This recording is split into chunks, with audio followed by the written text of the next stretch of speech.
segunda parte. Como habrán visto, y si no, de paso lo hago más evidente, ahora contamos con Mariela, en la interpretación en lengua de señas, porque queremos que este material luego lo podamos compartir y sea lo más accesible posible. Así que la van a ver, que nos va a acompañar durante este panel. Así que gracias, Mari, también por sumarte. Y vamos entonces a arrancar esta segunda parte, en donde tenemos 3 personas de ámbitos bien distintos que nos van a compartir un poco más de algunas prácticas y cuestiones sobre las que estaban conversando recién. Nos acompaña Sofía Fernández Crespo, de CIPEC, Alejandro Tobolsky, de Johnson & Johnson, y Celina Santellán, de la Dirección Nacional de Economía, Igualdad y Género del Ministerio de Economía de la Nación, que ahora se van a presentar, así no hablo yo por ustedes, y que nos van a contar un poco algunas cuestiones, cada persona desde su espacio de trabajo. Así que les propongo que primero se presenten cortito los 3 y después, Celina, que arranques, así vas vos, ¿te parece? Dale. Bueno, buenas tardes a todos y a todas. Mi nombre es Sofía Fernández Crespo, soy coordinadora de la Dirección Ejecutiva de CIPEC, que es el Centro de Implementación de Políticas Públicas para la Equidad y el Crecimiento. Así que nada, gracias por la invitación. Hola, buenas tardes. Yo soy Alejandro Tobolsky, Ale, trabajo en Johnson & Johnson y tengo responsabilidad por diversidad, equidad e inclusión para Latinoamérica. Tengo un equipo global también que se dedica a trabajar a estrategias locales de diversidad, equidad e inclusión. Estar aquí trabajando hace mucho tiempo con la fundación, así que un placer realmente poder estar aquí. Mi nombre es Celina Santellán. Como decía Flor, soy parte del equipo de la Dirección Nacional de Economía, Igualdad y Género del Ministerio de Economía de la Nación. Y si ya arranco, PPT, espero, si te pido 2 cosas de internet, ¿pueden funcionar o es terrible? Si no, le puedo pedir a ellos. Perfecto, listo, le pido al resto. Les voy a pedir a ustedes, eventualmente. ¿Ahí se escucha? Yo tengo un problema con los micrófonos. Bueno, la idea era mostrar un poco de la situación de jóvenes en particular, pero voy a tratar de hacer eso lo menos posible y tratar, en lo más que se pueda, contar qué es la dirección y un poco desde dónde trabajamos y los desafíos que tenemos. Así que si podemos ir a la primera nomás. Esto es algo que cuando hablábamos de esta charla, yo les decía aquí a Flor que es algo que nosotras hacemos todo el tiempo, que es un poco explicar por qué existe la dirección, qué sentido tiene. Bueno, me voy a poner un poco más polémica, pero me voy a quedar ahí. ¿Por qué no debería desaparecer? Y un poco lo que siempre contamos es que es una dirección muy nueva, que es una estructura que no existía en el Ministerio de Economía, y no solo es nueva, sino que es muy particular. No existen en general en unidades de decisión de política económica, unidades específicas destinadas a pensar, cuestionar, proponer política económica con perspectiva de género. En general, y probablemente esto se repita en sus organizaciones también, o no, ahora que lo pienso, las unidades de género son como un compartimento un poco separado que se ocupa principalmente de temas de recursos humanos y de violencia y capacitación en ese sentido. Y la Dirección de Economía, Igualdad y Género en principio no se ocupa tanto de eso, a veces sí, pero nuestro mandato es transversalizar la perspectiva de género en la política económica. Y eso es lo novedoso. Y en ese sentido lo que hacemos es como transversalizar mediante 2 maneras. Hay una que... sí, están las 2 ahí. No. Una es la Mesa Federal de Políticas Económicas con Perspectiva de Género. Ahí lo que hacemos es sentarnos con todas las provincias ahora del país, con hacedoras de política económica, es decir, funcionarias de carteras de energía, producción, economía, trabajo, para discutir cómo hacer política económica con perspectiva de género. En el grupo en el que me tocó estaba Magali o Maggie, te cambié el nombre, de Maya, que trabaja en una organización que promueve la inserción de mujeres en la construcción, y esos son temas que, por ejemplo, trabajamos en la Mesa Federal de Política Económica con Perspectiva de Género, porque vienen desde las provincias, ¿no? Las provincias vienen y dicen, esto existe en mi provincia, ¿qué hacemos con esto? Y en realidad funciona sobre todo como un espacio donde, una mesa de trabajo, donde se comparten experiencias y se copian experiencias, fundamentalmente. Por otro lado, la mesa intersecretarial ya es al interior del Ministerio de Economía. El Ministerio de Economía hasta hace un tiempo solamente tenía 5 secretarías, bien como de números en algún punto. Y después incorporó a lo que era la cartera de producción, la cartera de agricultura. Entonces ahí se volvió un poco más productivo. Entonces tenemos una mesa de trabajo donde lo que hacemos es ir como una vez cada 2 meses poniéndonos al día de las iniciativas que tenemos cada una de las secretarías al interior del ministerio en este sentido. Y los que eran como los mandatos iniciales de la dirección eran la producción de indicadores con perspectiva de género y el presupuesto con perspectiva de género y diversidad. Ahora sí podemos avanzar. La producción de indicadores tiene que ver fundamentalmente con por qué existe la dirección.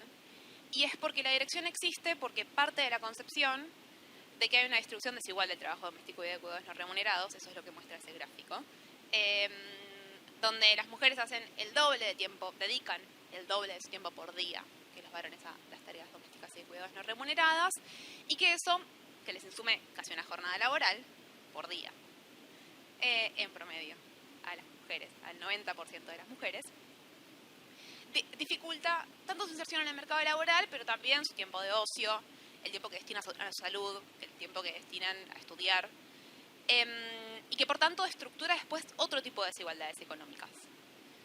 Entonces, ese sería como el fundamento por el cual nosotros creemos que es necesaria la oficina, porque nosotros entendemos que hay una desigualdad que tiene que tomarse en cuenta, que tiene que ser considerada a la hora de hacer política económica en su conjunto. Porque si no, lo que haríamos es reproducir una desigualdad y no reducirla. Y por otro lado, y acá es el momento donde las invito a usar sus celulares si les interesa, el presupuesto con perspectiva de género lo que hace es identificar cuáles son las iniciativas adentro del presupuesto nacional que tienen algún impacto en la reducción de las brechas de género.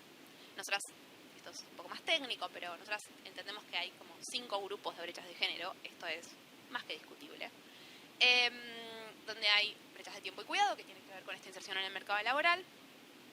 Estas brechas de tiempo y cuidado afectan luego la empleabilidad y el tiempo que destinan las mujeres en el mercado laboral, y por lo tanto hay brechas laborales que muchas veces desencadenan en brechas de ingresos, pues las mujeres se dedican más a tareas que son peor remuneradas, destinan menos tiempo a esas tareas, y esas tareas están peor pagas, con lo cual tienen luego ingresos menores que los varones en el mercado laboral. Y después 2 brechas que nosotras no estudiamos en profundidad porque no es nuestra competencia directa, pero que entendemos que existen, que tienen que ver con la violencia, la cosa en la que pensamos inmediatamente cuando pensamos en por qué necesitamos perspectiva de género, que es esa erradicación y reducción de la violencia hacia las mujeres, y las brechas en el acceso a la salud física, reproductiva y no reproductiva. Pero eso, nosotros nos enfocamos principalmente en las brechas que consideramos más económicas, si se quiere. Ahora sí podemos seguir. Esto tiene que ver con qué pasa con el tiempo de cuidados de acuerdo a la condición de actividad. Esto que les decía de que nosotros entendemos que este trabajo de cuidados después repercute en la inserción en el mercado laboral. Y esto me parece más que interesante cuando hablamos de por qué es necesaria la perspectiva de género, porque cuando vemos si la ocupación o la no ocupación en el mercado laboral influye en la cantidad de horas que se destinan al cuidado, esto es solamente tareas de cuidado, lo que vemos es que para las mujeres, cuando no tienen un trabajo, aumentan esa cantidad de horas, y para las varones se queda igual. Esto lo traigo porque a veces se discute un poco la causalidad, ¿no? Como que se discute si el tema es que las mujeres al final están destinando más tiempo a trabajo doméstico y de cuidados no remunerados porque en realidad están destinando menos tiempo en el mercado laboral o viceversa. Y para mí esto un poco lo que explica es que la causalidad es desde el déficit de tiempo hacia la inserción en el mercado laboral, además de los patrones culturales, ¿no? Porque a los varones no importa si entran o no entran en el mercado laboral, está ahí como clavados en 3 horitas y media por día, no importa su condición. Y ahora, ¿podemos hacer una más?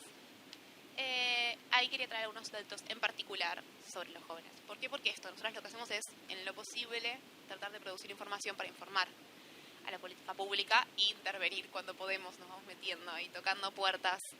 Ariel me había dicho que era interesante contar un poco cuál era la dinámica dentro del ministerio o cómo se transmitía la perspectiva de género en un organismo nacional. Y para mí ahí hay un punto que es central que tiene que ver con que nosotros trabajamos si pensamos que es un economista, yo soy economista, pero yo no soy la idea de un economista. Como si alguien piensa en qué es un economista, no soy yo. Es como un varón de traje, probablemente calvo, con sus años. Pero vos ponete economista en Google y los 5 primeros que aparecen, te juro que comparten la condición con vos. Deberías. Te iría muy bien, son muy famosos. Y estos hombres, en general, algunos no, cada vez menos. Pero los más grandes, los más calvos, hay una fijación. Los más grandes les cuesta más entender que hay una desigualdad. Y nuestro trabajo muchas veces consiste en tocar la puerta y decirle, mira este dato. Hablemos con datos nosotras, ¿no? Mira este dato. Y actúa en consecuencia con este dato. Y nos tratamos de meter cuando estamos escuchando, porque aparte no es que nadie viene y nos dice, che, vamos a sacar esta medida.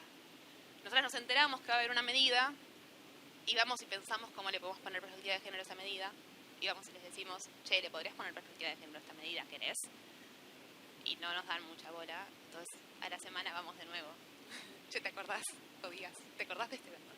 Entonces, bueno, hicimos también una investigación sobre qué pasaba con los jóvenes en particular, porque lo que veníamos viendo en nuestras investigaciones es que a la hora de evaluar la inserción en el mercado laboral había algo claramente desigual, más allá del género que tenía que ver con la edad. Son 1 de cada 4 personas en general. Y también queríamos un poco desmitificar esta idea de ni, ¿no? Como que ni estudia ni trabaja. Y cuando fuimos al dato era 1 de cada 5 que no estudiaba ni trabajaba, y ahora vamos a ver un poco más que además hay que ver si no estudiaba ni trabajaba, porque muchas de esas mujeres, sobre todo Nini, son mujeres que están cuidando, entonces están trabajando de manera no remunerada.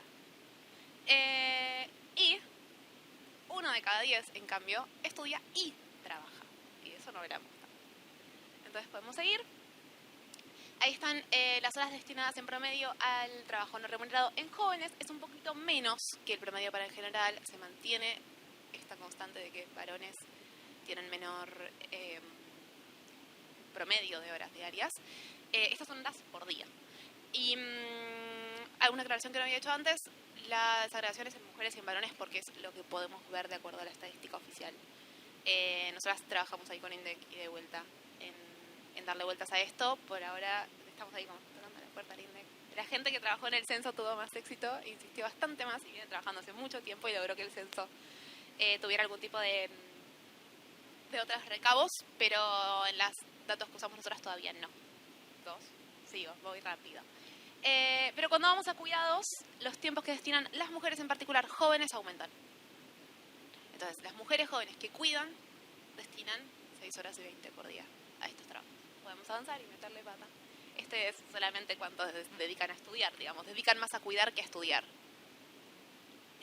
Y acá lo que vemos es lo que les contaba antes, ¿no? Como de acá viene nuestra preocupación por trabajar con esta población en particular. Porque veíamos que sistemáticamente las tasas de empleo estaban por debajo. Y si vamos a la siguiente, que es aún más interesante, la tasa de desocupación está persistentemente por encima del promedio general. Desocupación es, busco trabajo y no lo consigo. Entonces acá vemos claramente que hay algo del entorno que está dificultando esa inserción. Para las mujeres siempre es mayor la tasa de desocupación, cuesta más conseguir trabajo, es decir, no buscan menos, sino cuesta más. Acá entramos un poco en informalidad, esto creo que es bastante de sentido común, porque sabemos que en nuestro país cada vez más hay mayores tasas de no registro, y eso para los jóvenes es 1 de cada 2 jóvenes definidos como entre 14 y 29 años. No estaba en alguna filmina, pero por las dudas lo paso. Ahí lo que están en las políticas que existen, no son de la dirección, son las políticas que existen.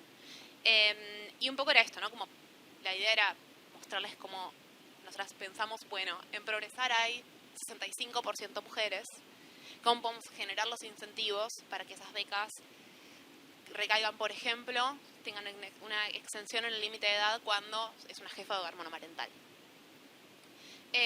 ¿Cómo podemos hacer para, bueno, índice de crianza tiene que ver con el cumplimiento de la cuota alimentaria, y la inversión en niñez y adolescencia, que por ahí puede ser interesante, en la página de presupuestos, si ponen presupuesto género Argentina, lo primero que aparece en internet es la página de presupuesto con perspectiva de género, y ahí lo que se puede ver es esto, ¿no? Como en qué está gastando el Estado y en la reducción de qué brecha.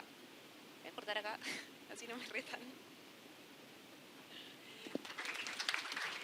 Bien, gracias. Súper interesante. Yo me anoté un montón de preguntas para hacerte. Si después hay preguntas, al final vamos a hacer preguntas para todo el panel. Pero venía pensando un poco, primero, qué importante empezar a generar indicadores que no existen, y para eso necesitamos equipos que estén mirando cosas que antes no estábamos viendo, ¿no? No alcanza con que los mismos sigamos mirando lo mismo. Me pregunto también, digo, la mayoría de las personas que hoy estamos acá venimos o del Estado, o de las empresas, o de la sociedad civil, y por lo tanto somos generadoras de empleo de alguna manera, y a quiénes estamos empleando y a quiénes no, cómo están conformados nuestros equipos. Y después pensaba cómo podemos pensar esto mismo que hicieron desde la dirección, ¿no? De transversalizar la perspectiva de género a los presupuestos. ¿Y qué pasa en nuestras organizaciones? Digo, ¿cuántos de nuestros presupuestos efectivamente tienen una perspectiva de género o de diversidad incorporada? O si por ahora solamente está en un área específica como la que nos estabas comentando. Así que después capaz podemos profundizar un poquito más. Gracias. Anótense preguntas, que en un ratito abrimos a preguntas. Y Ale, me gustaría ahora darte, podés tomar tranquilo agua, darte a vos la palabra para que nos cuentes un poco desde las empresas, de Johnson & Johnson en particular, qué es lo que vienen haciendo. Gracias, Flor. Esto delata mi edad, el machete en papel, pero bueno, la idea es contarles o intentar contarles en estos 10 minutos, ¿10 minutos tenemos? 12 minutos, cómo trabajamos los temas de diversidad, equidad e inclusión en una corporación, una empresa, en este caso Johnson & Johnson, una empresa global, con más de 130.000 personas trabajando a nivel global, más de 20.000 personas en Latinoamérica, aquí en Argentina unas 600 personas aproximadamente. ¿Cómo gestionamos diversidad, equidad e inclusión? ¿Sí? Lo gestionamos a partir de definirlo como una prioridad de negocio. Ese es el primer concepto. Cuando yo empecé a trabajar en este tema hace algunos años atrás, ya 7 años atrás, me decían, qué interesante el proyecto en el que estás trabajando. Mi primer año me pasé, primeros 2 años probablemente me pasé intentando explicar que esto no era un proyecto, ¿sí? Que es parte de la prioridad del negocio. ¿Y por qué es parte de la prioridad del negocio? Porque estamos convencidos, esto es una compañía de innovación, es una compañía de salud, de cuidado de salud, es una compañía que innova permanentemente. Y nuestro convencimiento es que no hay innovación si no hay diversidad.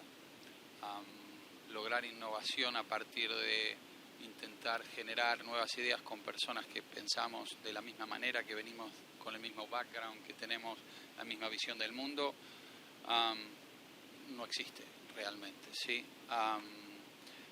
Alguien comentaba en la mesa nuestra hace un ratito que probablemente si ponemos 2 personas a trabajar que tengan el mismo background, la misma forma de ver el mundo, seguramente van a comenzar a trabajar y a generar resultados mucho más rápido, pero luego se van a terminar estancando y generando una meseta en el desarrollo de innovación. Si ponemos personas con diversidad, por llamarlo de alguna manera, seguramente nos va a costar un poco más al principio generar esa conversación, pero cuando le comenzamos a generar, la curva de crecimiento explota realmente desde el punto de vista de innovación. Entonces, ¿cómo trabajamos esto? Primero desde un punto de vista de generar una estrategia. Tenemos una estrategia global que tiene 4 pilares estratégicos que se hizo hace unos 6-7 años atrás. Un pilar que habla de inclusión.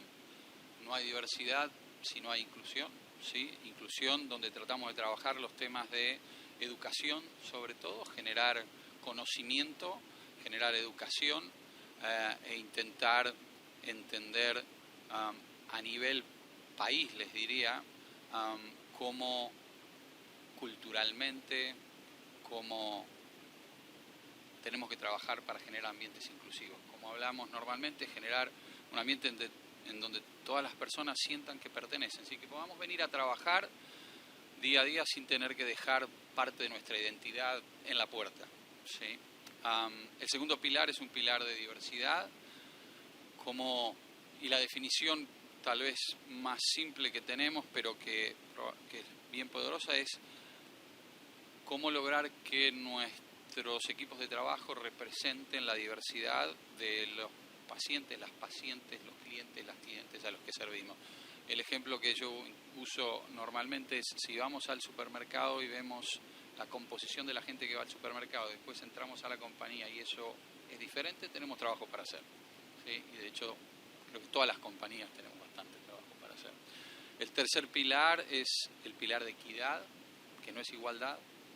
Podemos en algún momento conversar de cuál es la diferencia. Creo que quienes trabajan en este tema conocen la diferencia, pero es un pilar de equidad donde tratamos de eliminar de manera sistemática de nuestros procesos de contratación, procesos de promoción, tratamos de eliminar barreras, ¿sí? Y tratamos de eliminar sesgos para que esos procesos sean procesos que permitan a todas las personas tener oportunidades, ¿sí? Y el último es el pilar de cómo lograr que los planes de negocios incluyan todos estos temas, ¿sí? Cómo unir todo a través de esto que, como decimos, es una prioridad de negocio. Esa es la manera estratégica. Desde el punto de vista de la gestión, ¿cómo lo trabajamos? Lo trabajamos desde tener un equipo global. Somos 22, 23 personas. Debo admitir que para una compañía de 130.000 personas no somos muchos, pero tenemos 22, 23 personas a nivel global, 100% dedicadas a diversidad, equidad e inclusión. Yo tengo un equipo de trabajo, yo soy responsable por Latinoamérica y tengo un equipo de trabajo además que tiene responsabilidad global, alguien que se ocupa de Estados Unidos, alguien que se ocupa de Europa y Medio Oriente, alguien que se ocupa de Asia, alguien que se ocupa de Canadá. Tenemos un equipo que obviamente, como imaginarán, 20 personas no es un número suficiente y lo gestionamos a través de entender que nosotros seteamos la dirección, seteamos la estrategia, pero necesitamos que el negocio sea dueño de de esta estrategia y de generar resultados a través de esta estrategia, ¿sí?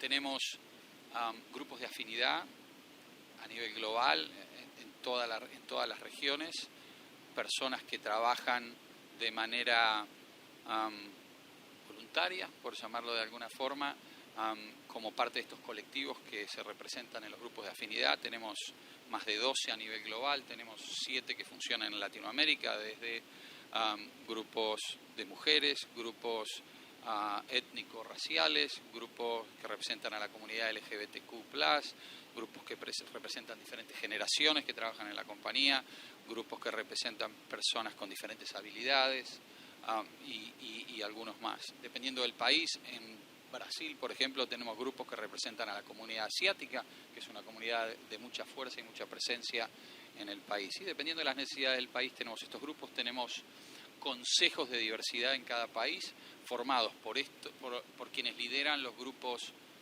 de afinidad, que nosotros llamamos ERG o Employee Resource Groups, y líderes, personas que lideran los negocios, y entre todos esos grupos generan actividades de diversidad, equidad e inclusión a nivel país. Y acá, de hecho, tengo compañeros y compañeras de Johnson & Johnson que están por ahí dando vuelta, que trabajan activamente junto conmigo en estos temas y lideran nuestros grupos de afinidad. ¿Cómo vamos de tiempo? 5 minutos. Okay.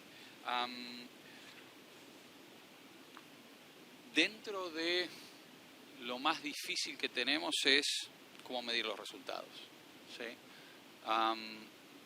Tenemos maneras de medir resultados que creemos que logran generar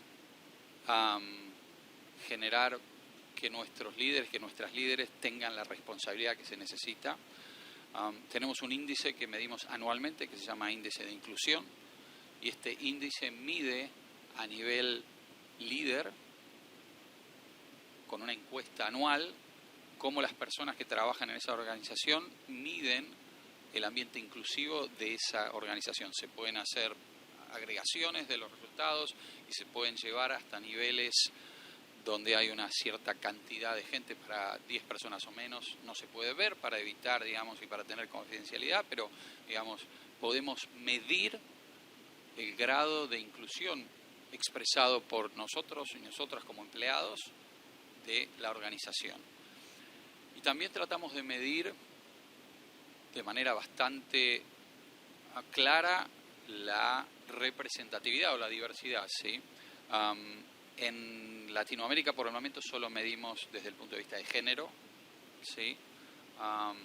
En Latinoamérica nosotros tenemos una organización que está bastante bien balanceada, de hecho más del 53% son mujeres, y cuando tomamos cargos de liderazgo de gerenciales hacia arriba, más del 54% son mujeres. Sí tenemos, y alguien comentaba, tenemos probablemente espacios en los cuales todavía hay mucho trabajo por hacer, espacios tecnológicos, tenemos lugares donde, digamos, hay un liderazgo mucho más masculino, así como también tenemos partes en las cuales el liderazgo es mucho más femenino, por ejemplo, recursos humanos, ¿sí? Y creo que debe ser normal en la mayoría de las organizaciones. Y lo medimos anualmente, tenemos información disponible, las personas que lideran la organización tienen esa información de representatividad, y ahora estamos lanzando en algunos países de Latinoamérica, empezando por Brasil y luego vendremos a Argentina, lo que llamamos Self-ID o Self-Identification o autoidentificación, donde le pedimos voluntariamente a empleados, empleadas que reporten su identidad desde diferentes puntos de vista.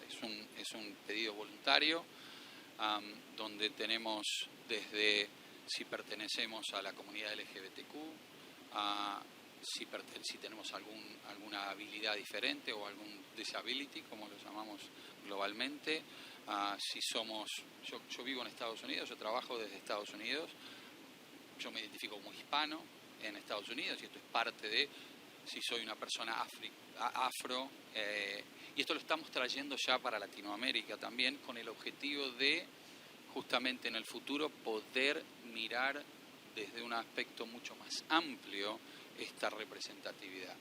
Y por último, imaginando que me quedan 30 segundos, algo que hemos implementado hace algunos años, y es que nuestros líderes y nuestras líderes a nivel global, que tienen un número de empleados o empleadas mayor a 150 por el momento, tienen lo que nosotros llamamos objetivos aspiracionales a alcanzar en cuanto a representatividad, ¿sí? Tienen objetivos concretos de llegar a nivel global a que el 50% de la dirección de la compañía, digamos de posiciones gerenciales hacia arriba, sea balanceado, de que el 50% sean mujeres, y dependiendo del país tenemos, por ejemplo en Estados Unidos, progresar hacia un número mayor cantidad de personas hispanas o mayor cantidad de personas negras, y esto es algo que vamos a ir trayendo a medida que vayamos pudiendo medirlo en el resto de las regiones, ¿sí? Así que esto es un poco cómo gestionamos. Nos queda mucho por hacer. Hemos avanzado mucho en los últimos 5 o 6 años, pero yo siempre hay algo que me gusta decir, y es esto de la diversidad y la equidad de inclusión no se compra, ¿sí? Se alquila y hay que pagar el alquiler todos los meses, ¿sí? Se trabaja permanentemente y hay que avanzar de manera consistente y permanente, porque hemos visto que cuando paramos de hacerlo, automáticamente retrocedemos muchísimo, ¿sí? Así que bueno, nada, esto es un poco cómo trabajamos. Gracias. Gracias, Ale, súper interesante. Me quedo con esto que dijiste de las tensiones que trae la diversidad, ¿no? Como que en general si armamos equipos que somos muy parecidas las personas, capaz al principio el rendimiento va a ser bueno, pero sobre todo va a ser más fácil y que cuando efectivamente trabajamos en equipos diversos e incorporamos estas perspectivas realmente nos encontramos con conflictos, nos encontramos con personas muy distintas y que toman otras decisiones, así que creo que ahí hay algo súper interesante y quiero traer también esta búsqueda de cómo medir estos resultados, cómo generar indicadores, cómo generar datos a partir de lo que las personas eligen contar, que me parece súper interesante. Así que gracias. Insisto que si hay preguntas, se las guarden, que ahora en un ratito las vamos a tener. Y ahora sí, Sofía, te vamos a dar la palabra a vos para que nos cuentes un poco.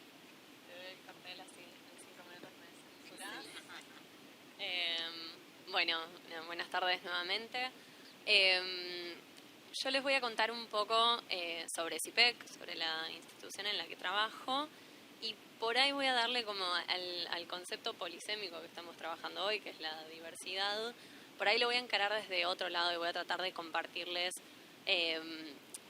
nuestra experiencia de trabajo, que lo abordamos desde la pluralidad de voces y actores intervinientes en nuestro campo, que son las políticas públicas. CIPEC, para quienes no lo conocen, es una organización sin fines de lucro, apartidaria e independiente, que lo que hace es promover políticas públicas que contribuyan al desarrollo de nuestro país con equidad y crecimiento. Lo que hacemos es básicamente investigación aplicada, organizamos diálogos públicos y acompañamos a la gestión pública en el diseño y la implementación de políticas públicas para que abonen a esta agenda de desarrollo. CIPEC es reconocido como uno de los think tanks más relevantes de la región y como el principal think tank de Argentina en materia de política social, política económica y transparencia. Y gran parte de nuestro trabajo es convocar a la articulación y al diálogo entre actores que usualmente quizás no se encuentran o no se sientan a dialogar y no se sientan a pensar juntos y juntas. Así que quienes conocen a CIPEC o su ecosistema reconocen como este carácter de puente y este espacio de encuentro, no solo entre la dirigencia política, dado que CIPEC tiene mucha trayectoria en el acompañamiento a la gestión pública en los 3 niveles, nacional, provincial y municipal, sino como articulador de distintas organizaciones de la sociedad civil, de puente con la academia, el sector privado, ¿no? Buscar las fuentes de inspiración, como las buenas prácticas en el sector privado y cómo llevarlo a dependencias gubernamentales y a distintos espacios del sector público. No sé si está el PPT, no importa. Para no aburrirles o para que lo tuvieran ahí ilustrado, el trabajo de CIPEC se vio volcado en muchas políticas públicas. No pasa nada. Era simplemente para que tuvieran como la imagen y no se perdieran en lo que voy diciendo, pero algunos de los hitos organizacionales que podemos mencionar en distintas áreas de política pública van desde, por ejemplo, la Ley Nacional de Educación y el Financiamiento Educativo del 2006, o la institucionalización del debate presidencial, que hoy está en boca de todas estas semanas, pero acá en Argentina tenemos este debate desde el 2015, y CIPEC fue no solo una de las organizaciones que lo organizó, sino uno de los fuertes impulsores de su institucionalización. Y después, otras contribuciones, más acá en el tiempo, la ley de acceso a la información pública, y este año y el anterior, el acompañamiento a distintos gobiernos subnacionales en la implementación de sistemas de alerta temprana para prevenir la exclusión escolar. como un abanico así de temas en materia política, económica, institucional y social. Y lo que quiero compartirles es primero un proyecto que estamos llevando adelante, pero también algunas alianzas y algunas redes con otras organizaciones que ayudan, creo, a romper algunos estereotipos intersectoriales que tenemos en Argentina, que creo que solemos trabajar bastante como compartimientos estancos o sin tratar de traccionar, ¿no?, las producciones de distintos espacios de pensamiento, que puede ser también del sector público, como nos contaba Celi. Pero eso, que solemos como trabajar bastante en soledad o tener muchos estereotipos formados con otros sectores, sea de sindicato con sector público, sector privado con sindicatos, movimientos sociales con sindicatos, bueno, y todas las combinaciones posibles. Y creo que, bueno, mi intención es compartirles algunas iniciativas que estamos llevando como para visibilizar que es posible el trabajo mancomunado por un objetivo en común y que se puede fomentar como el espacio intersectorial cuando tenemos un horizonte compartido.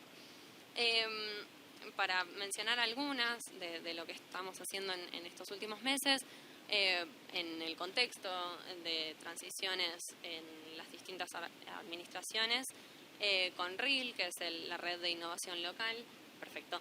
Estamos llevando, por ejemplo, una campaña que se llama Pasar la Posta, en las cuales tratamos desde la sociedad civil asegurarnos de que las transiciones entre administraciones sea lo más ordenada y transparente posible a la ciudadanía, pero que también garantice el seguimiento de la provisión de bienes y servicios públicos a la población.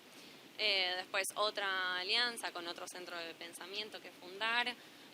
Estamos impulsando algunas recomendaciones de cómo hacer uso de estos datos que produce el Estado en sus múltiples facetas y cómo darnos una estrategia de gobernanza de datos, ¿no? De cómo, bueno, asegurar la interoperabilidad, de cómo visibilizar toda esta producción que es tan valiosa.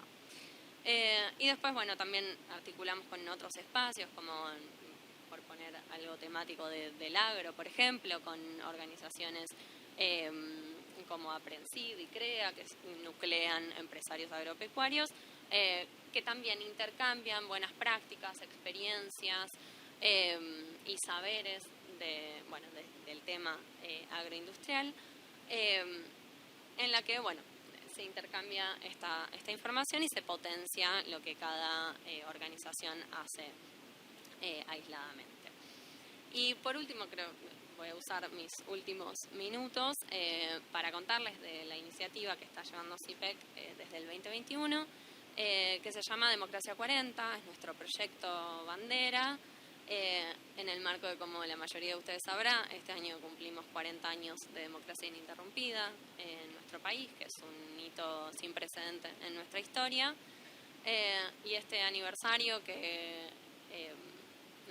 es motivo de celebramiento, también es motivo o una excusa para seguir fortaleciendo nuestra democracia y seguir repensando nuestras instituciones y cómo hacerlas más eficaces y más eficientes. En este contexto llamamos a un proceso de diálogo multiactoral, participativo, federal e intergeneracional, con el objetivo de llegar a algunas recomendaciones de política pública consensuadas entre los distintos sectores que abonen, ¿no?, a que los próximos 40 años sean mejores y con mayor inclusión y con mayor calidad institucional.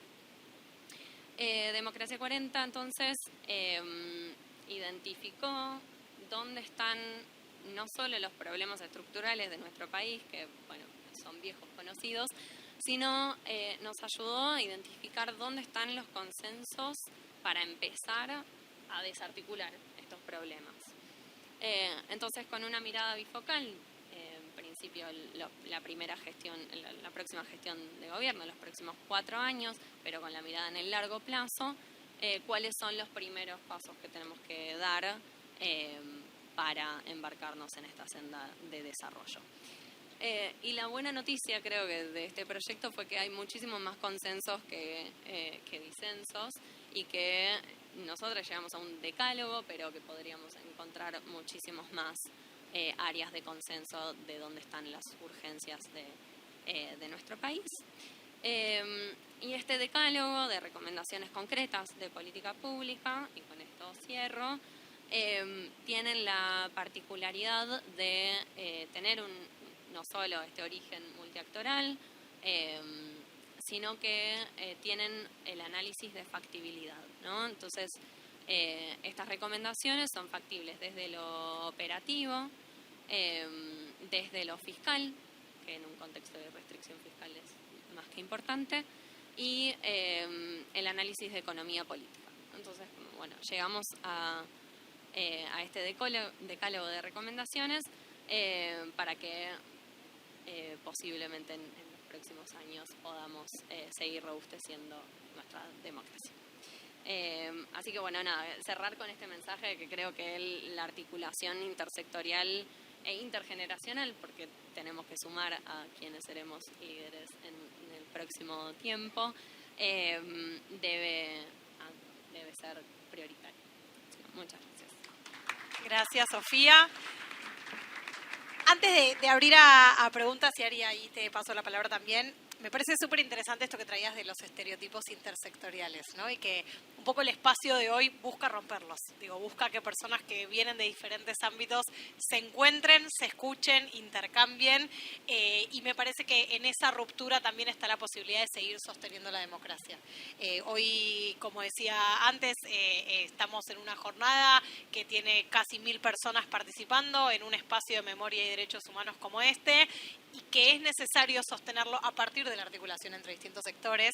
Así que gracias también por haber acercado eso, que me parece que aporta mucho al espacio que tenemos en este momento. Ari, ¿querés hacer algunos aportes antes de abrir preguntas?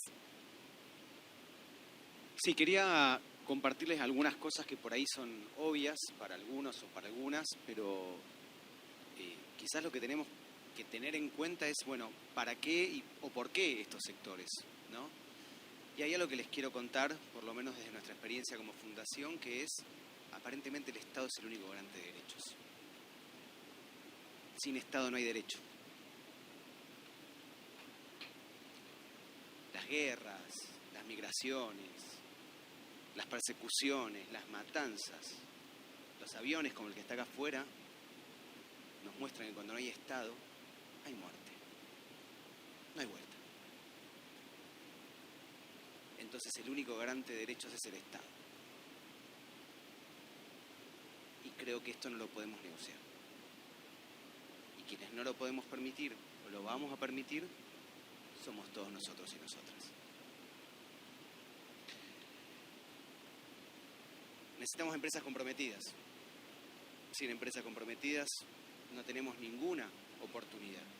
Necesitamos empresas, como pasaron con muchas empresas, cuando hubo instancias de limitación de derechos, levantaron la voz. Y necesitamos una sociedad civil activa, porque si no, no hay apalancamiento. Va a levantar la mano una empresa primero, me parece que eso es pedirle demasiada responsabilidad. Con una sociedad activa, con una lógica, y saben que hay un tema clave: autoestima. Tenemos todas las condiciones. Es así de fácil. Sin autoestima nos pueden decir cualquier cosa. Pero ojo con empezar con la autoestima.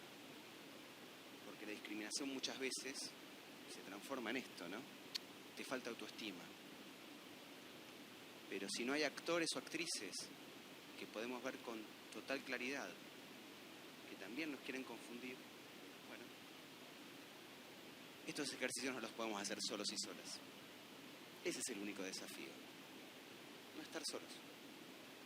Lo que nos va a pasar va a depender mucho de qué tan solos y qué tan solas estemos en esto.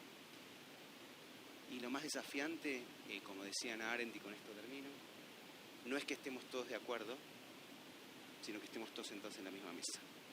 Garantizar de que todas las personas tienen derecho a estar en una mesa, a comer, a tener un techo, a tener una educación, a tener una salud, es innegociable.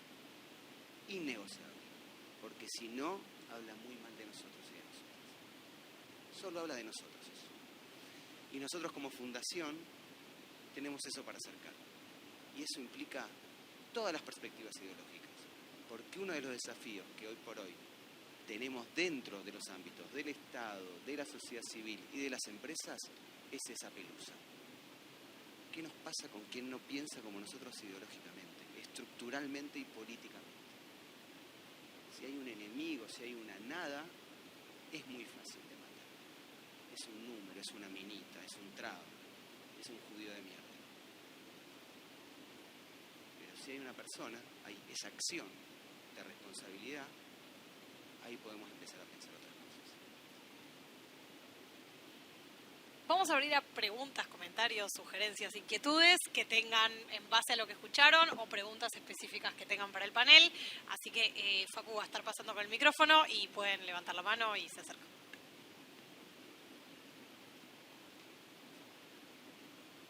¿Quién va? Necesitamos a alguien que rompa con las ideas.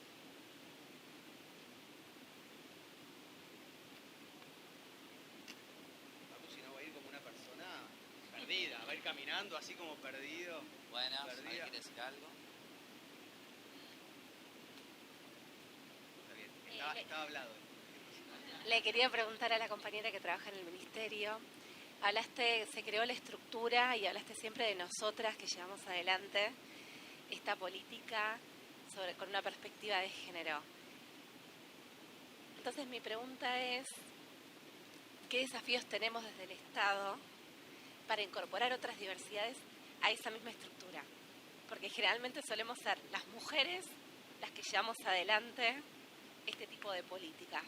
Digo, lo hablo desde donde yo trabajo y que son pequeñas voluntades. No sé qué desafíos tienen ustedes internamente.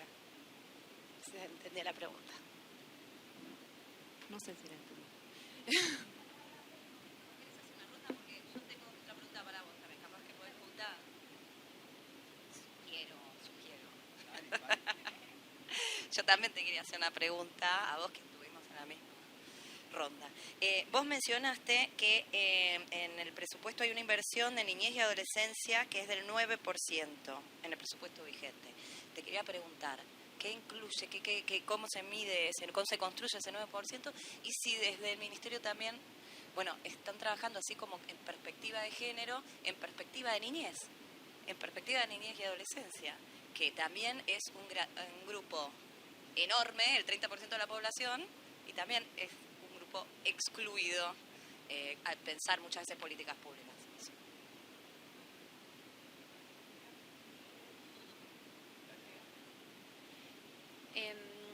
Respecto a la primera pregunta, no sé si la entendí del todo. Yo creo que nuestro principal desafío es interpelar y como sumar voluntades, como esto que decía de convencer de que hay que actuar en este sentido.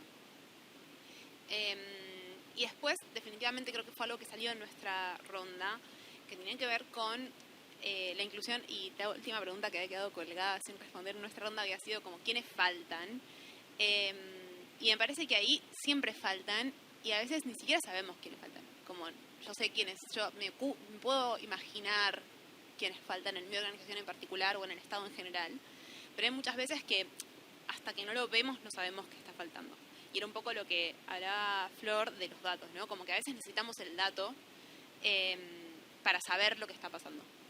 Entonces a mí me parece que también lo que está pasando ahora es que todavía faltan muchos datos para saber qué es lo que está faltando en términos de inclusión, sobre todo al interior del Estado, ¿no? En términos organizacionales. Y respecto a la segunda pregunta de los presupuestos, sí, de hecho hay como tres grandes, se llaman etiquetados del presupuesto. Lo que se hace es, no es que se hace, esto yo no lo dije en mi presentación, pero no es que se hace un presupuesto para mujeres. Lo que se hace es tomar todo el presupuesto y ver qué es lo que tiene que ver con reducir brechas de género. Y ese mismo ejercicio se repite discapacidad y para niñez y adolescencia. Y eso se puede ver en la página de presupuesto abierto, en el ítem de presupuestos transversales. Ahí están los 3 presupuestos transversales, se está incorporando ahora el presupuesto verde también, el presupuesto ambiental, así que hay 4 maneras de como mirar de manera transversal justamente el presupuesto y ver en qué está gastando el Estado en cada uno de esos ítems. Ahí está el detalle también de cuáles son los principales programas en los que se gastan los recursos públicos y bueno, la participación de cada uno de esos programas en el presupuesto total.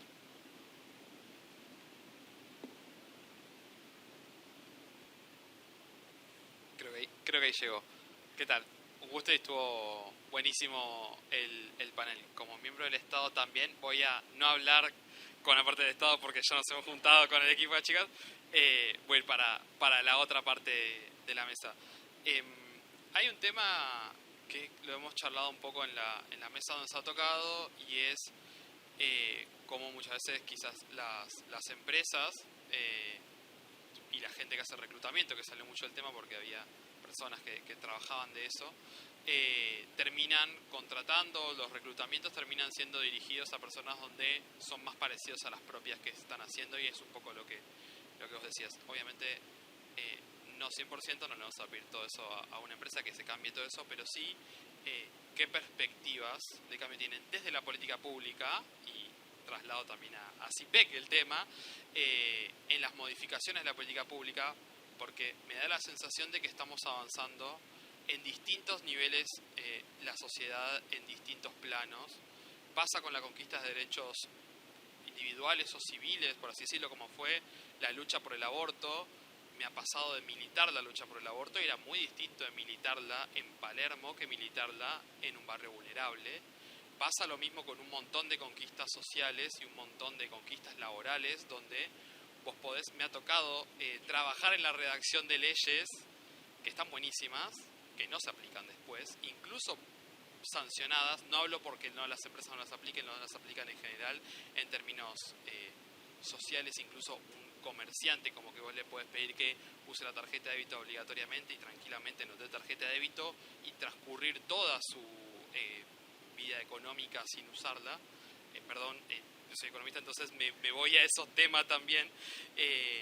Pero ¿cómo ven ustedes este desfasaje para no quedar también desfasados? Creo que algunas de las reacciones que están teniendo no solamente nuestro país y nuestra región, sino zonas muy ricas como puede ser Europa, donde desde esta perspectiva uno dice, ¿por qué se quejan de cómo están viviendo? Si lo que pasa en Francia, por ejemplo, que tiene unas crisis fenomenales a un nivel de riqueza mucho más alto del que tenemos nosotros, e igualmente hay un problema muy grande de segregación y un problema muy grande donde las sociedades están viviendo en 2, 3, 4 planes totalmente distintos, y cada vez eso pareciera que se profundiza más, sobre todo después de la pandemia, sobre todo después de los países en distintos planos, en evasión fiscal, en distintas formas de hacer cumplir y hacer generar nuevos derechos, en una perspectiva no quizás corporativa porque es un montón, y no quizás desde el CIPEC, porque también sería un montón dar esa definición, pero quizás como una perspectiva más personal, profesional y filosófica.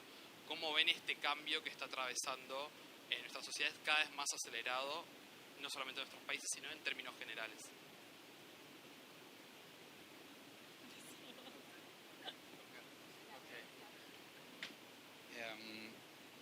A ver, voy a tratar de resumir desde el punto de vista de nuestra compañía qué es lo que hacemos, cómo trabajamos en ese tema. Tratamos de generar diversas acciones que nos permitan, primero que nada, eliminar barreras de ingreso, ¿sí? Históricamente compañías como la nuestra u otras compañías multinacionales, por ejemplo, para dar un ejemplo, para toda posición, inclusive posiciones de ingreso a la compañía en los niveles más bajos, tenían o tienen en algunos casos requerimiento de un nivel fluido de idioma inglés, por ejemplo. Hemos empezado a eliminar ese tipo de requerimientos porque sabemos que automáticamente crea barrera de ingreso para muchas personas que por diferentes razones tienen la capacidad intelectual, tienen el conocimiento, ya sea habiéndolo adquirido desde un punto de vista de estudio o por experiencias de vida, de poder trabajar en compañías como estas, pero que por diversas razones no han tenido posibilidad de aprender inglés. Y la realidad es que en muchos casos ni se necesita, ¿sí? Y no se va a necesitar por varios años. Esto es algo de lo que empezamos a hacer y con mucho éxito. Sí entendemos que cuando ya empezamos a pensar en el tema de equidad, que era lo otro que hablaba, es una vez que estas personas ingresan, si queremos que las personas puedan progresar, probablemente en algún momento de su carrera lo necesiten. ¿Cómo hacemos para brindarles estas herramientas una vez que están adentro para que puedan seguir progresando? Entonces, esto es uno de los temas. Otro de los temas, lleva mucho a lo que vos decías, es esto de que contratamos personas que en general están cortadas con la misma tijera, ¿sí? Vamos a contratar, hoy vamos a contratar a las 2 mejores universidades del país, generalmente ranqueadas de alguna manera y son universidades privadas. Hemos empezado a eliminar ese tipo de búsqueda laboral enfocadas en ciertas universidades, intentando generar diversidad en la fuente de atracción de talento, trabajando con universidades de la capital, del interior, trabajando con organizaciones que trabajan con diferentes colectivos, organizaciones que trabajan con el colectivo LGBT, organizaciones que trabajan con personas trans, organizaciones que trabajan, por ejemplo, en Brasil, y vos hablabas del tema regional, en Brasil donde el 55% de la población se identifica como afro y sabemos que esto no se traslada de ninguna manera ni al Estado ni a las corporaciones, como empezamos a ir a buscar talento afro a través de organizaciones que trabajan directamente con este tipo de talento, donde empezamos a generar entrevistas que traten de alguna manera de eliminar los sesgos, ¿sí? A través de estandarizar las preguntas que hacemos y asegurarnos que a todas las personas que son entrevistadas le hacemos exactamente las mismas preguntas, porque si no caemos en aquello de ¿a qué universidad fuiste? La misma que yo, y a partir de ahí nuestra entrevista termina siendo una conversación sobre nuestra vida más que la entrevista en sí mismo, y terminamos evaluando sesgadamente, ¿sí? Entonces, ¿cómo eliminamos esto? ¿Cómo generamos paneles de entrevistadores o entrevistadoras diversos? Si la posición me va a reportar a mí, ¿cómo busco gente que entreviste junto conmigo, que venga de partes diferentes de la organización, que tenga backgrounds diferentes? Esta es la manera que intentamos generar y atraer la diversidad a la compañía. Hemos tenido, creo que, buenos resultados en general. Seguimos trabajando, seguimos buscando cómo mantener esto. Y creo que el mayor desafío no es buscar... Esto que acabo de escribir parece súper básico, pero en general no se hace. La mayoría de las corporaciones, la mayoría de las organizaciones no lo hace. Y si nos descuidamos, es muy fácil volver hacia atrás, porque volvemos a lo más cómodo, que era lo que decía, digamos, tratar de juntarnos y empezar a hablar con personas que piensan de la misma manera que nosotros. Eso es lo que en principio nos resulta más cómodo. Si no logramos cambiar los sistemas y los procesos, siempre volvemos a aquello que nos resulta más cómodo. Entonces, es un trabajo de todo el tiempo, de todos los días. Trabajamos mucho con nuestros equipos de recursos humanos para que esto se implemente y se mantenga vigente. ¿Soluciona todos los problemas? Claramente no, pero creo que es un buen comienzo y creo que es un lugar donde hemos nosotros al menos visto buenos resultados. Espero que responda más o menos. Bueno, yo creo que me voy a centrar como por ahí en la última parte de tu pregunta o reflexión también filosófica, política, etcétera.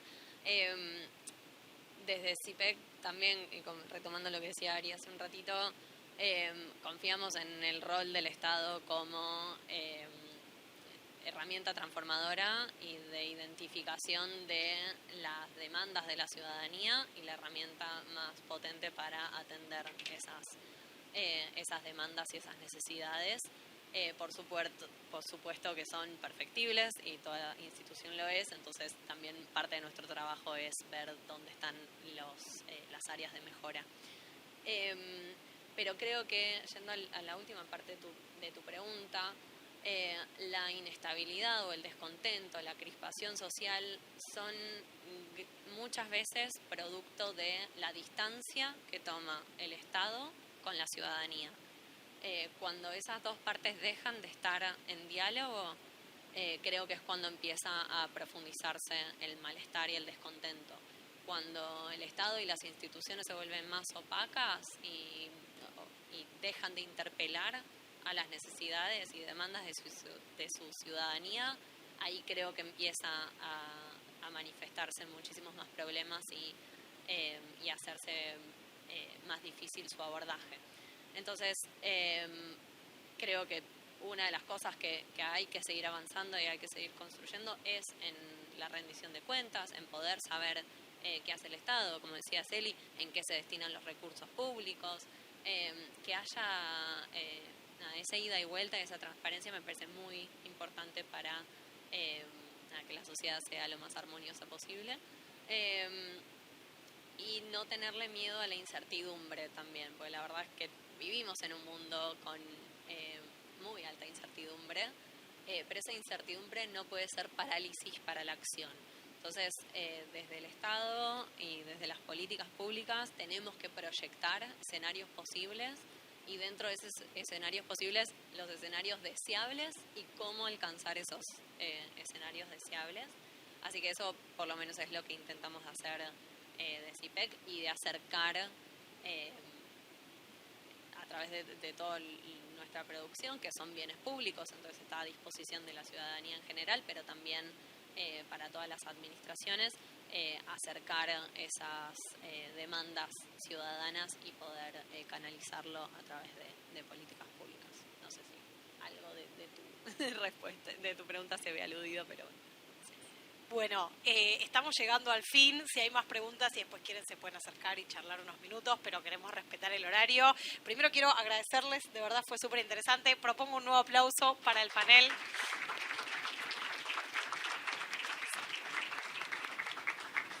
Sabemos que una persona del Estado, una persona de la sociedad civil, una persona de una empresa no habla ni por toda la sociedad civil, ni por todos los estados, ni por todas las empresas, pero nos parece importante empezar a abrir estos canales de diálogo y seguir sosteniéndolos. Voy a agradecer también a Mari, al intérprete que estuvo haciendo este espacio más accesible y que va a permitir que después llegue a otras personas. Quiero agradecer... Podemos aplaudir en LSA, ahí va. Quiero agradecer también al equipo profesional de la Fundación, a Cobra, a Mel, a Facu, a Alex, a Deo, a Mafalda, a María Paula y a Ina, que estuvieron desde muy temprano y siguen acá, así que las caras que vean es gente que durmió muy poco, pero que disfrutó mucho del día. Quiero agradecer también a nuestra comisión directiva, a Ari, a Caro, a Arturo, a Mel, a Zuli y a Flor, porque sin una comisión directiva presente esto es imposible, así que agradecer de verdad que están hoy todas las personas acá. Así que de verdad agradecerle y a todo nuestro equipo de voluntariado, que son un montón, así que no les voy a poder nombrar, pero de verdad agradecerles. Hay un montón de personas con remeras que vienen de la sociedad civil, del Estado y de empresas, así que quiero agradecer. Invito a que continuemos estas conversaciones en las redes, nos pueden seguir en Instagram en @fundaencontrarse, lo mismo en TikTok y en Facebook y en LinkedIn, y tenemos una página web y un mail que se escanean ahí, encuentran toda la información. Les van a estar llegando unos certificados luego de participación, así que si alguien no tildó su asistencia se acerca y tildamos. Y agradecerles a ustedes porque sin su participación este diálogo no hubiera sido posible. Espero que se hayan quedado con ganas de seguir conversando, porque parte de generar estos otros espejos es abrir canales y no que se cierren, así que invito a seguir en diálogo. De nuestro lado está abierta la puerta para seguir continuando, y agradezco también a Estela, la fotógrafa, a Melody en el video y a sus compañeros, a la gente de técnica acá del Conti del Espacio Memoria por abrirnos las puertas. Creo que no me olvidé de nadie. Si me olvidé de nadie, le estoy pidiendo perdón en este momento. Gracias a todas las personas que vinieron y que sea hasta pronto.